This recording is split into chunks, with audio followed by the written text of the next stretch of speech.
Good morning students. Last class में मैंने आपको बताया था कि फ्लेक्सिबल बजट कैसे क्या होते हैं और ये कैसे बनाए जाते हैं। आज मैं आपको बताऊंगी कि फंक्शनल बजट कैसे बनाते हैं। फंक्शनल बजट को क्रियात्मक बजट कहते हैं, सहायक बजट कहते हैं। प्रत्येक संस्था में फंक्शनल बजट बनाए जाते हैं। फंक्शनल बजट में जितने भी कार्यक्रम हैं, बजट अवधि में पूर्ण किए जाने वाले जो कार्यक्रम हैं, क्रियाएँ हैं, व्यवसायिक क्रियाएँ हैं, उनके लिए बजट बनाया जाता है। हर विभाग अपना बजट बनाता है। जैसे सेल्स विभाग सेल्स बजट बनाएगा, प्रोडक्शन विभाग प्रोडक्शन बजट बनाता है, कई तरह के प्रोडक्शन अगर है तो हर प्रोडक्शन का बजट बनाएगा।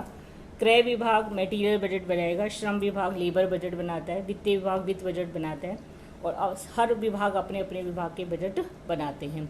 और इन विभागों के आधार पर हम मास्टर बजट बनाते हैं। मास्टर बजट में सभी विभागों की जो बजट है उसमें समन्वय करते हुए उनका संक्षेप में विवरण दिखाया जाता है और ओवरऑल जो संस्था की ओवरऑल जो परफॉर्मेंस है, प्रॉफिट वगैरह और क्या उसकी फाइनेंशियल पोजीशन है, उसको दर्शाया जाता है। तो मास्टर बजट बनाने के लिए सबसे पहले क्रियात्मक बजट बनाने की जरूरत है, इसलिए इनको हम सहायक बजट भी कहते हैं। तो किसी भी संस्था में सबसे पहले जो बजट बनाया जाता है वह होता है सेल्स बजट, विक्रय बजट। सेल्स बजट जो होता है वो संस्था का महत्वपूर्ण बजट होता है और सेल्स बजट पर ही संस्था के बाकी के जो बजट होते हैं उत्पादन सेल्स को ध्यान में रखकर किया जाता है। जितनी वस्तु की मांग होती है उसके अकॉर्डिंग उत्पादन किया जाएगा। और लागत जो बजट है, मटेरियल लेबर बजट और प्रशासनिक लागत और अन्य वित्त बजट जो है वो इसी बजट के आधार पर बनाए जाते हैं। तो सबसे पहले हम पढ़ेंगे कि सेल्स बजट क्या होता है और ये कैसे बनाया जाता है। तो सेल बजट में, क्योंकि बजट आपको जैसे पहले भी बताया है कि बजट एक भविष्य के लिए बनाया जाता है, तो पूर्वानुमान होता है। तो सेल बजट में हम क्या करते हैं, कुल बिक्री का पूर्वानुमान लगाते हैं कि मुद्रा में भी और मात्रा में भी कितनी मांग होगी वस्तु की और वो किस मूल्य पर कितनी मांग होगी। तो मूल्य का भी निर्धारण करते हैं और मात्रा का निर्धारण भी करते हैं। विक्रय बजट बनाते समय हम जो पूर्वानुमान जो लगाते हैं उसमें गत वर्ष के आंकड़ों का ध्यान रखते हैं, बाजार विश्लेषण करते हैं, मार्केट में कितनी प्रतिस्पर्धा वगैरह, विक्रेताओं से रिपोर्ट प्राप्त होती रहती है। अगर कई तरह के जो हमारे विक्रेता सेल्स एजेंट हैं उनसे, क्षेत्रीय प्रबंधक है, उनसे हम रिपोर्ट के आधार पर पूर्वानुमान लगाते हैं। व्यावसायिक दशाएं देख लेते हैं कि किस प्रकार की दशाएं हैं, प्रबंध नीतियां क्या है, संयंत्र की क्षमता भी को भी ध्यान में रखकर सेल्स बजट बनाया जाता है, क्योंकि जितनी हमारी कैपेसिटी है मशीन की उससे ज़्यादा हम उत्पादन नहीं कर सकते। तो उसको ध्यान में रखते हुए हम सेल्स बजट बनाते हैं। और वित्तीय पक्ष को भी ध्यान में रखकर कि हमें उसकी कितनी वित्त की आवश्यकता होगी, पूंजी कितनी है, पूंजी हमारे पास कितनी है, उन सबको ध्यान में रखते हम सेल्स बजट बनाते हैं। तो सेल्स बजट बनाने के लिए जैसे कि आप देख रहे हो ये परफॉर्मा है सेल्स बजट का। सेल्स बजट का जो परफॉर्मा अगर आप देख रहे हैं तो इसको हम कई तरीके से बना सकते हैं। उत्पाद वाइज बना सकते हैं, अगर संस्था कई तरह के प्रोडक्शन कर रही है तो प्रोडक्ट ए बी सी। क्षेत्र वाइज बना सकते हैं, क्षेत्र में जैसे साउथ, नॉर्थ, ईस्ट, वेस्ट या दिल्ली, पंजाब, बॉम्बे, कैलकाटा, इस तरीके से। कस्टमर वाइज भी बना सकते हैं, जैसे कि अगर ये हमारे गवर्नमेंट कस्टमर है, ये फॉरेन कस्टमर है, ये प्राइवेट कस्टमर है, इस तरीके से बना सकते हैं। विक्रेता कर्ता वाइज सेल्समैन ए, सेल्समैन बी, सेल्समैन सी। और अवधि वाइज भी बना सकते हैं, मासिक और तिमाही या साप्ताहिक, और इन दोनों के कॉम्बिनेशन को मिलाकर भी बजट बना सकते हैं। तो आप जैसे नीचे परफॉर्मा में देख रहे हैं सेल्स बजट बनाते समय इसको हम क्योंकि अगले साल के लिए बजट बनाते हैं तो इसमें करंट ईयर, करंट मीन इस अगले साल के बजट बनाए तो इस साल की जो सेल है, जो बजट था पिछले साल बना चुके थे, तो करंट बजट क्या था हमारा और करंट में एक्चुअल में कितनी हमारी सेल्स हुई थी, ठीक है, और उसके आधार पर हम एक्सपेक्टेड बजट बनाते हैं। तो करंट बजट में हमने जो करंट बजट में हमारी कितनी यूनिट्स एक्सपेक्टेड थी, प्राइस कितना था और वैल्यू मतलब कितना अमाउंट है, दोनों को मल्टीप्लाई करके यूनिट और प्राइस को मल्टीप्लाई करके वैल्यू निकाल लेते हैं।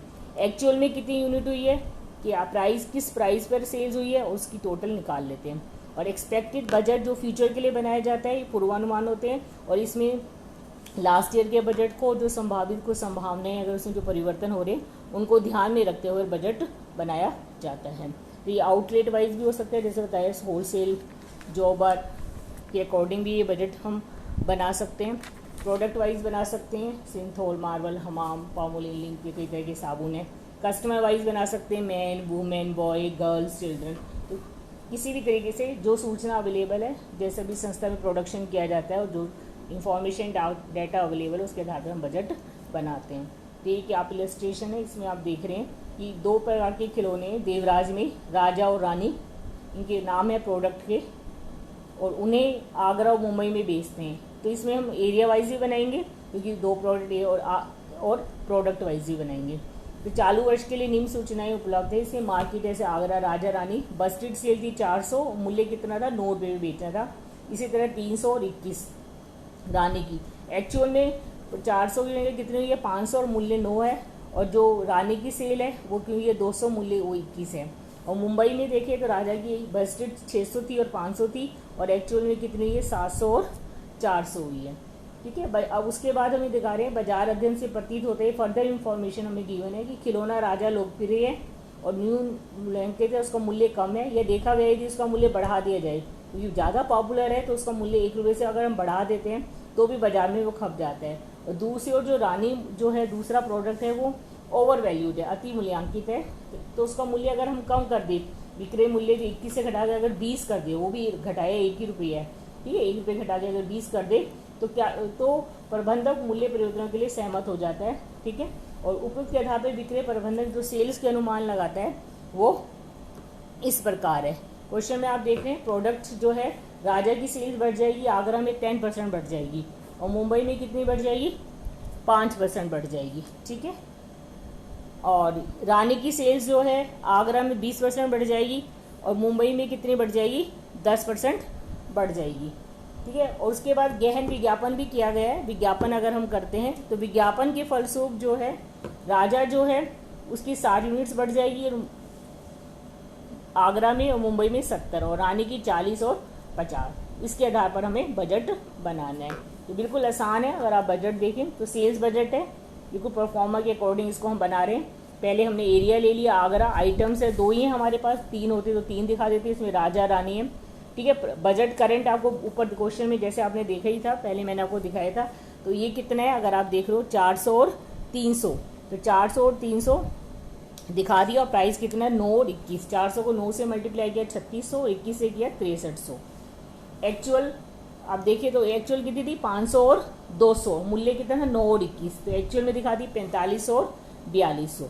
अब मेन ये है कि budget for the future period. अब इसमें हमें फ्यूचर के लिए बजट बनाना है, तो जो चेंजेस ऊपर क्वेश्चन में से जो बताए थे वो देखेंगे। अगर हम जैसे कि मैंने आपको इसमें बताया था कि जो बजट है 400 और 300 है आगरा में, ठीक है, मुंबई में कितना है 600 और 500। तो राजा का अगर आगरा और मुंबई में राजा को देखें तो आगरा में कितना था 400 और मुंबई में कितना है 600।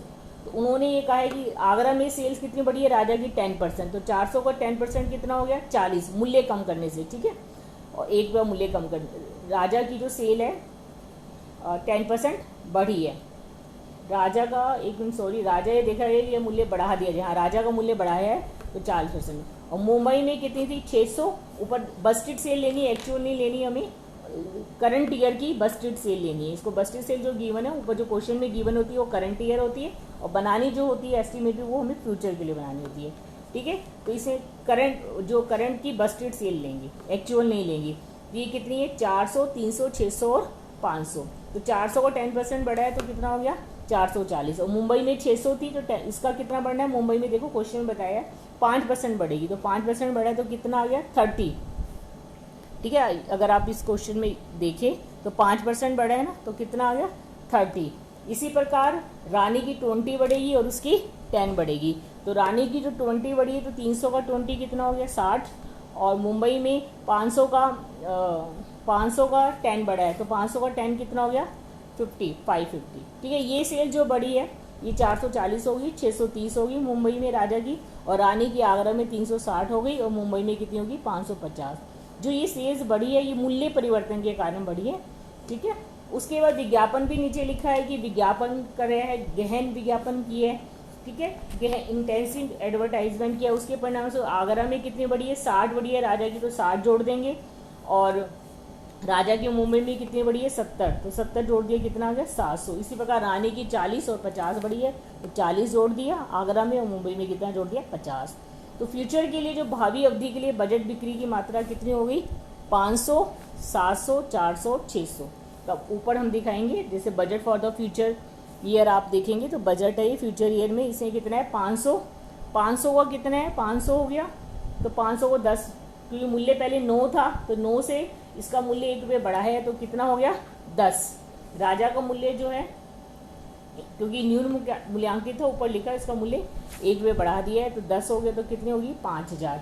और रानी का जो है वो कितना है सेल्स, क्वेश्चन आप नीचे टिप्पणी में देखिए वर्किंग नोट में 400 थी और मूल्य कितना था 21। इसका मूल्य क्या किया है, कम किया है, ठीक है। रानी का मूल्य क्या किया है, कम, तो ये कितना हो गया 20, 21 करेगा 20, तो 400 को 20 से मल्टीप्लाई किया 8000। तो टोटल जो सेल्स आ गई वो आगरा में कितनी हो गई 13000। इसी प्रकार मुंबई में निकालेंगे। मुंबई में अगर हम देखें तो मुंबई में कितनी है, राजा की कितनी है 700 और रानी की कितनी निकली है 600। वर्किंग नोट्स में से आप देखिए जो हमने निकाली है चेंजेस के बाद, और मूल्य वही 10 और 20, तो कितनी होगी 7000 और 12000, इसका टोटल कितना हो गया 19। तो फ्यूचर के लिए जो एक्सपेक्टेड सेल है वो राजा की कितनी होगी 500 तो आगरा में है, और रानी 500 तो आगरा में है, और 700 कितनी है मुंबई में, टोटल कितनी होगी 1200। इसको हम अलग अलग भी दिखा सकते हैं, ठीक है 1200। और रानी की अगर हम सेल देखें तो आगरा में 400 है, मुंबई में 600, तो टोटल कितनी होगी 1000, और मूल्य कितना है 20,000। ये टोटल नीचे अलग से करके दिखा रखा है, और ऊपर हमने एरिया वाइज अलग अलग दिखा रखी है। आगरा में राजा की कितनी है, आगरा में 500 है, और रानी की कितनी है 400, और मुंबई में राजा की कितनी है 700 और रानी की कितनी है 600, ठीक है। और टोटल आप फिर वही जैसे मैंने आपको बताया नीचे इसका अलग से हमने टोटल भी दिखा दिया। तो इस तरीके से हम फ्यूचर के लिए बजट बनाते हैं, इसको बोलते हैं सेल्स बजट, ठीक है। क्लियर है? अगर कोई भी प्रॉब्लम हो तो आप मेरे व्हाट्सएप नंबर पे मेरे से पूछ लेना। उसके बाद है सेल्स बजट के आधार पर हम बनाएंगे उत्पादन बजट, प्रोडक्शन की कितना प्रोडक्शन तैयार करना है। प्रोडक्शन बजट कौन बनाता है, ये प्रोडक्शन मैनेजर बनेगा, सेल्स बजट सेल्स मैनेजर बनाता है। तो प्रोडक्शन बजट बनाते समय भी एक तो विक्रय बजट को ध्यान में रखेगा कि उसमें कितना अनुमान लगाया गया है बिक्री का। ये अनुमान है, ये मत सोचो कि एक्चुअल सेल है कि इतनी होगी, ये केवल अनुमान मात्र है जिसके आधार पर हम बजट बनाते हैं। कारखाने की क्षमता को भी ध्यान में रखना पड़ेगा, स्टॉक कितना है उसको भी ध्यान में रखेगा। कई बार हमारे पास पुराना स्टॉक भी होता है और हमें कुछ स्टॉक रखना भी पड़ता है, तो क्लोजिंग स्टॉक हम कितना रखना चाहते हैं, हमारे पास कितना ओपनिंग स्टॉक है उसको ध्यान में रखेंगे। उत्पादन में कई बार हानि भी हो जाती है। प्रोडक्शन जो होता है, जैसे अगर 100 यूनिट्स बनाइए 10% हानि हुई तो 90 यूनिट्स हमें प्राप्त होगी, उसको ध्यान में रख के भी बजट बनाएंगे। उत्पादन या क्रय नीति, कितना हम मटीरियल खरीदते हैं उस सबको ध्यान में रखते हुए उत्पादन बजट बनाते हैं। तो उत्पादन बजट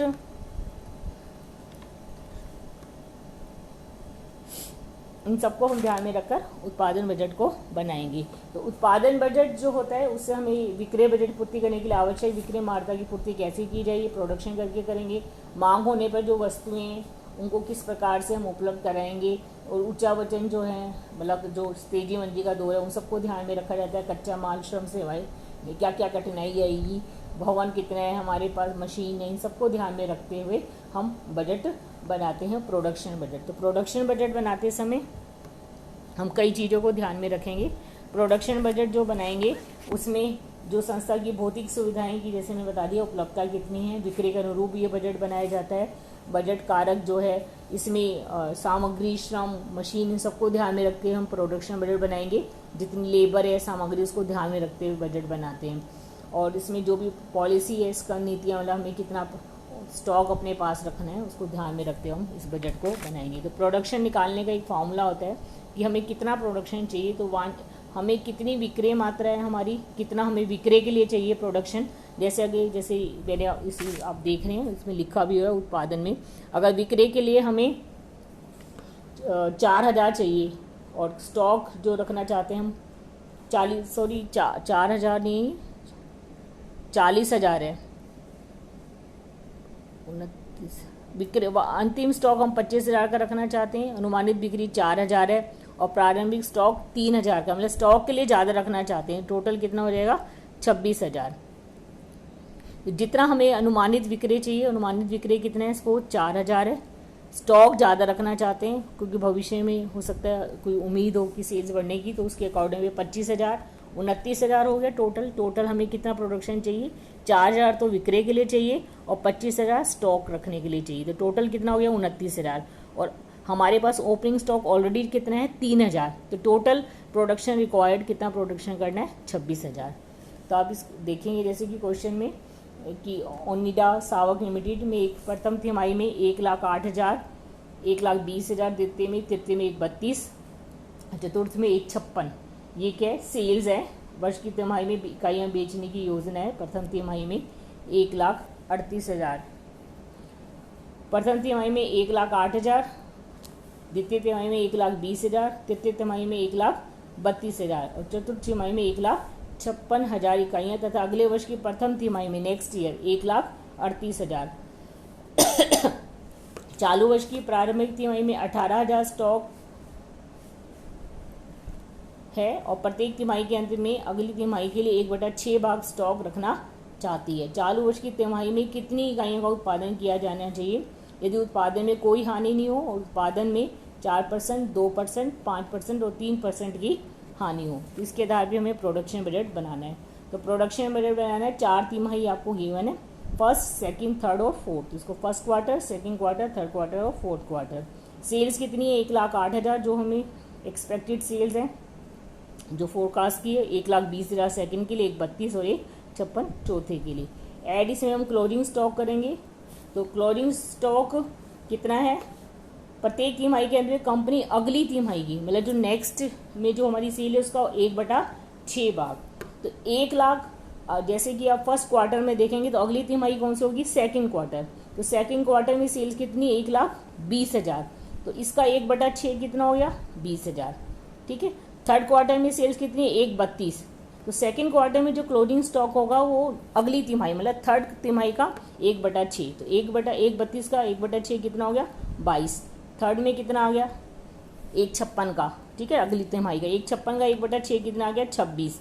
और ये ऊपर क्वेश्चन में गिवन है कि आपको अगले वर्ष की तिमाही में जो सेल्स है वो 1,38,000 है, उससे भी अगले वर्ष की है। तो इसका 1/6 केवल ये जो 1,38,000 दी गई है, इसका पर्पस केवल ये क्लोजिंग स्टॉक निकालने के पर्पज से है, क्योंकि हमें जो क्लोजिंग स्टॉक निकालना है वो अगली तिमाही का 1/6 लेना है। तो इसमें जो फोर्थ क्वार्टर, जो लास्ट क्वार्टर है, उसमें जो अगले वर्ष की जो प्रथम तिमाही है जिसमें से 1/38 उसका 1/6 लेंगे। तो 1/38 का 1/6 कितना हो गया? 23,000। ठीक है, ये जोड़ दिया तो टोटल रिक्वायरमेंट्स कितनी होगी? एक तो हमें सेल्स के लिए चाहिए, दूसरी हमें स्टॉक रखने के लिए चाहिए, जिसको हम क्लोजिंग स्टॉक बोलते हैं। फर्स्ट क्वार्टर में 1,28, सेकंड में 1,42, थर्ड में 1,58 और फोर्थ में 1,79। अब लेस इसमें से हम क्या करेंगे? Opening stock. तो चालू वर्ष की प्रारंभ की प्रथम तिमाही का ओपनिंग स्टॉक हमें गिवन है, वो कितना है? 18,000। मतलब फर्स्ट क्वार्टर में जो ओपनिंग स्टॉक है वो कितना है? 18,000। सेकंड क्वार्टर में जो फर्स्ट क्वार्टर का जो क्लोजिंग स्टॉक है, जो प्रथम तिमाही का जो क्लोजिंग स्टॉक है वो सेकंड क्वार्टर में क्या हो जाएगा? उसका ओपनिंग बन जाएगा। ठीक है, पहले फर्स्ट तिमाही का जो क्लोजिंग है वो अगली तिमाही का क्या हो जाएगा? ओपनिंग। तो क्लोजिंग कितना था? 20 तो फर्स्ट का, तो ये सेकंड में क्या हो जाएगा? ओपनिंग। सेकंड का क्लोजिंग 22 है, ये थर्ड में बन जाएगा ओपनिंग 22। भले इस साल का अगले साल ओपनिंग हो जाएगा ना, अगले साल फॉरवर्ड हो जाएगा। थर्ड का कितना है? क्लोजिंग 26, तो अगले जाके ये क्या बन जाएगा? अगले साल फॉरवर्ड हो जाएगा तो ओपनिंग बन जाएगा, कितना हो जाएगा? 26। तो इसको हम लेस कर देंगे, मतलब इतना हमारे पास पहले से स्टॉक है तो ये हमें प्रोडक्शन नहीं करना है इतना, तो इसको हमने क्या कर दिया? लेस।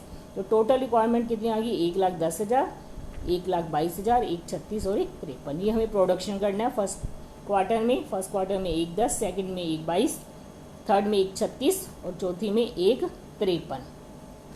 ठीक है, इसका फर्स्ट पार्ट है जब प्रोडक्शन में कोई भी लॉस नहीं है। अगर प्रोडक्शन में लॉस है, जैसे फर्स्ट क्वार्टर में 4% का है, सेकंड में 2% का है, 5% और 3%, 2 फुट होती है प्रोडक्शन के दौरान जो भी प्रोडक्शन क्षय हो रहा है, उत्पादन क्षय हो रहा है, जो भी लॉस हो रहा है, ये सब है इसमें। ठीक है, तो 4% हो रहा है, इसमें सेकंड 5 और 3। तो इसको निकालने के लिए आप देख रहे हैं कि इसमें प्रोडक्शन जो है वो 1,10,000 है। ठीक है, तो 4% लॉस हो रहा है, तो अगर हम 100 यूनिट्स प्रोड्यूस करते हैं तो हमें कितनी मिलेगी? 96। तो 100 अगर हम यूनिट्स चाहिए पहले में, तो हमें 4% लॉस हो रहा है तो 96 मिलेगी।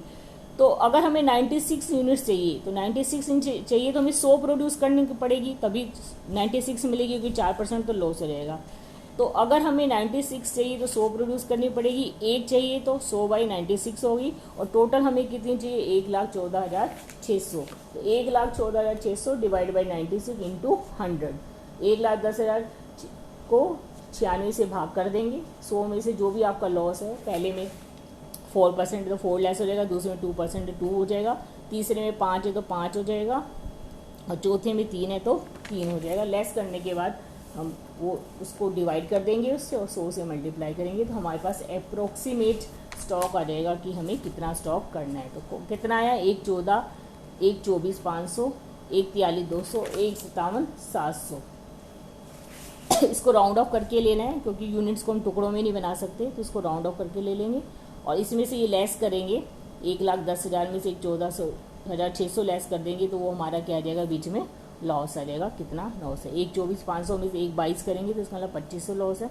और वैसे आप ये निकाल भी सकते हैं क्वेश्चन चेक करने के लिए। 1,000 14,600 को 4% से मल्टीप्लाई करके देखो तो कितना आएगा, 4,600। ठीक है, 1,24,500 को 2% से मल्टीप्लाई करके देखो तो कितना आएगा, 2500। ऐसे इन सबको हम निकाल लेंगे, प्रोडक्शन रिक्वायरमेंट हमारी आ जाएगी। ठीक है, क्लियर है। अगर नहीं भी क्लियर हो तो मेरे से आप बाद में पूछ सकते हैं। Okay, thank you.